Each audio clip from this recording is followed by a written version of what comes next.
These 5 storylines are about to take over college football. This is Robbie. This is the Bayou Breakdown. Thank you guys for liking, subscribing, commenting. I try to get to all your guys' comments when I see them. Again, we're approaching the 30-day mark. Going to drop some merch. You guys are blowing up videos, liking the videos. I really do appreciate it. Again, we're going to try to get to everything. It's July 4th. It's an awesome time to be here. Nobody does it better. We're recording. We're posting on July 4th, trying to let it pop off. We're going to get right into this. So college football is entering one of the biggest weeks of the offseason around July 4th. Media days are about to begin. Coaches are going to make some statements that are going to make headlines. Players are going to make bold statements as well. It's just going to be a good time for college football. And these 5 storylines are going to dominate college football, in my opinion, over the next couple months. My number 5 storyline is, can Lane Kiffin turn LSU into an SEC favorite? Obviously, we know about his recruiting momentum. You hire Coach O in there. He's going to take over, kind of help him with the recruiting. That's 2 massive pieces to recruit for LSU. You got Lane Kiffin and Coach O, who are at the top of that tier. They've got some firepower. They can make some noise. Lane Kiffin's one of the best at quarterback development. We haven't seen whether he can do that with Sam Leavitt or not yet, but we're going to see it real soon. I think that's going to be an awesome time. We have nothing but the best to look at for Sam Leavitt. His expectations heading into year 1 are very high, and they should be. I do believe that the expectations for Lane Kiffin should be very high, in my opinion. It's just the demeanor, the way LSU's kind of acted over the last few months.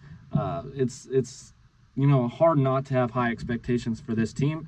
My number 4 storyline is, was Oklahoma actually ready for the SEC, and what can they do in the SEC in 2026? Obviously, they have huge expectations for this year. I don't really know if they were ready to come into the SEC and play in the SEC, but they're sure going to have to figure it out now. They're in there. They got huge expectations, bringing back a huge team. It is a tough schedule, though, for them. Again, I see them losing 4 games. Brent Venables has to prove it, though. He's got to be able to prove that they can make it. He's got to be able to prove that on the field. If he can't, the program goes down in the dumps because they've invested so much into this. But like I said, can they? I think it goes back to kind of like the storyline number 5 that I had. Can Lane Kiffin turn LSU into an SEC favorite? I think he can. I don't see a reason why you wouldn't think that he could. Could Oklahoma, make big things in the SEC? Are they actually ready in the SEC this year? Yeah, I mean, I see them losing 4 games. There's got to be 1 or 2, storyline development type of deals. I mean, I would see them maybe like 10-2 probably is going to be your best bet if you were a betting man on what they'll probably go to, and I think that makes it in the SEC. We're not for sure, but I think that does. My number 3 storyline would have to become who is going to be the face of the college football, and I don't know. I would have to say it's probably going to be Arch Manning, but you got Arch Manning, you got Sam Leavitt, Limpris Mateer, John Mateer out of Oklahoma, LSU's guy, obviously. There could be a number of faces. If we're just talking about straight who's got the hype, who's got the name and stuff like that, I mean, it's hard to look at it and not say that Arch Manning's going to be the guy that takes it over. Like I said, it's one of those things where the name means a lot, and I think Arch Manning's going to be the guy. Now, he does have to put in good stats behind him, though, to be the face of college football, but somebody's going to have to do it early, and I think Arch Manning is the early guy for that. Now, as the season goes by, we'll have to see what he can do on the field, but someone is about to take over the face of the college football sport. My storyline number 2, can Texas continue to rise? And, obviously they've won a championship. They've done all that. Everybody is kind of, chasing that hype, especially with Arch Manning, with their own QBs, with their own top players. There is a lot of hype and expectations with Texas. Having a good season, make sure Arch plays to the best of his abilities is going to be very difficult, especially in the SEC. But we'll have to see. Can they do it? I think they can. I really do. I don't see Texas being a team that can't do it either. And that's kind of that's one of the losses I give OU is I think Texas beats OU. I don't think that's particularly a close game either. I think they can do it. I don't have a reason to believe that they can't. It's going to be fun to watch, though. My number one storyline is probably along the lines of college football playoffs, and this is why I had to put that parentheses kind of out there. Is the college football playoffs actually more open than ever? Yeah, I mean, honestly, there may not be one dominant team this year. Sorry, my window, I got to roll it up. But there might not be one dominant team this year. We could have, 8, 9, 10 legitimate contenders for the national championship and throughout the playoffs.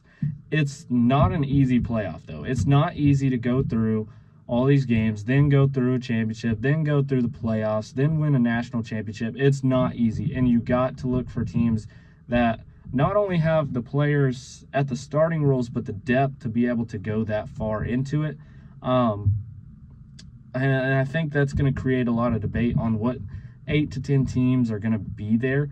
I do see OU being there. I do kind of see Texas being there. I do see LSU being there, Alabama, Georgia. But at some point, you got to get out of the SEC and you got to be like, well, there's other contenders too. And you look at Indiana last season. I quite frankly think that was kind of a fluke. I would like to see if Cignetti can pull it off again. I don't think he can. I don't think he can repeat. I don't think any of that. But, at the same time, we'll have to see. Media days officially kick off college football season, and it's going to be by the end of July. So by the end of July, we'll know who's kind of confident, who's bluffing, and who's really actually ready to take over college football. And I think we'll be shocked at some of the teams that are ready to take that step and are ready to play and are ready to be the best in the conference and are ready to make it through, have the depth to make it through the playoffs and be able to win a national championship. It's going to be a lot of fun. I think this season's going to be great. Again, happy 4th of July to all of you guys. This is the Bayou Breakdown. Make sure to keep liking, subscribing. Comment your opinions on, if I missed a couple of storylines or what you think, what your take is on some of my storylines. I'm excited to see it start. We got this 6 weeks kind of deal with the NFL, waiting to see, training camp. And, it's just right around the corner, which I think we're already a week or two into the 6 weeks. So really only like 4 weeks or so. And then you got college football rolling around, NFL preseason, college football week 0, college football season start, the NFL season start. It's a great time. We got FIFA Cup going on right now. United States is going into the Sweet 16, or not Sweet 16, the Final 16, or however they call it. Not a big soccer fan, but there's a lot of things going on right now, and just awesome to think about football coming around the corner. I cannot wait. This has been the Bayou Breakdown. This is Robbie again. Keep commenting, too. I'm going to try to get all y'all's comments as soon as I see them. You guys have a great one. Peace out.